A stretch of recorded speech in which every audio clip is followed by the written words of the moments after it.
So on this video, what we're going to do is a firearm tech tip, and we're just going to kind of talk about how you would care for your weapons in a SHTF or a guerrilla war or asymmetrical warfare environment. So if you're in an asymmetrical environment, you can't walk into the local store and buy gun oil and solvent, right? So what you would have to do is make your own. But what I've seen in the past in areas where they couldn't get materials for weapon maintenance, the fallback would be to use gasoline and motor oil. Those are very poor substitutes and they're dangerous to use. When I was a kid, they had a commercial product come out, and they took the name of it from a guy that invented it, and it was called Ed's Red. And you can buy that from Brunel's right now. And what it is a corrosive ammunition bore cleaner. Because what happened in the surplus days where you had a lot of corrosive ammunition coming in, the regular bore cleaner would not remove the corrosive salts. So you either had to clean your guns with hot soap and water, ammonia, like you use for window cleaner, to get the salts out. And those are still viable options. If you don't want to go through that, and you're also dealing with a lot of weapons that have been very poorly cared for, have been handled rough, or in really bad condition, there's another way to go.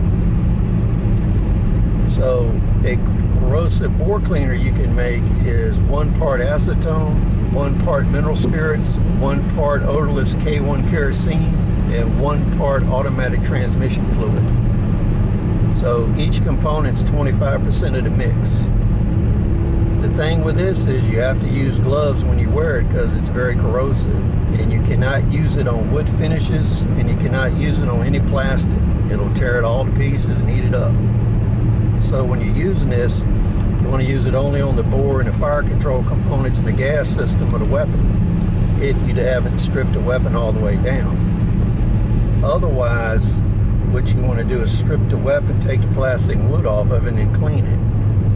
Now, the oil that goes with this is a 50-50 mixture where you have 1 part automatic transmission fluid and 1 part odorless K1 kerosene. Now, this is a good preservative. It works really well. I've used it extensively over the last 30 years.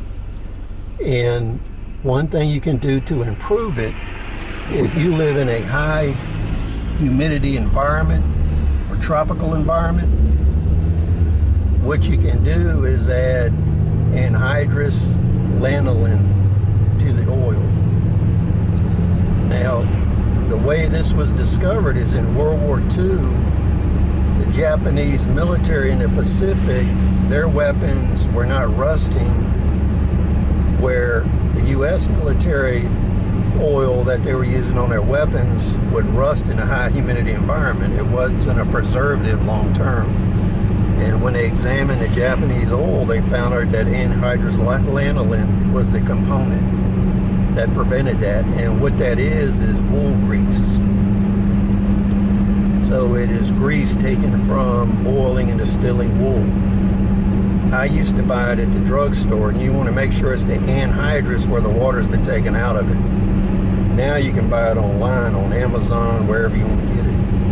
Now, the thing is, you have to boil it to a liquid and then add it to the oil. So you got to do that in a controlled manner outdoors if you're going to use that. Now, I've described these materials to you, the upsides and downsides to them, and the fact that you have to use eye and hand protection when you're using this, and they're corrosive. But these materials are available everywhere, and the anhydrous lanolin is the only one that is unusual. So you could go into any store in any country and buy this material, and if you bought it a piece at a time, or you bought a couple components at a time, nobody would really know what you were doing with it. So in an asymmetrical situation, this is a way to care for your weaponry. So I'm not responsible for any issues using this, and consider this an emergency procedure. Use use only in an emergency. So I've described the cautions for this material. You need to read the labels on the material when you're using it.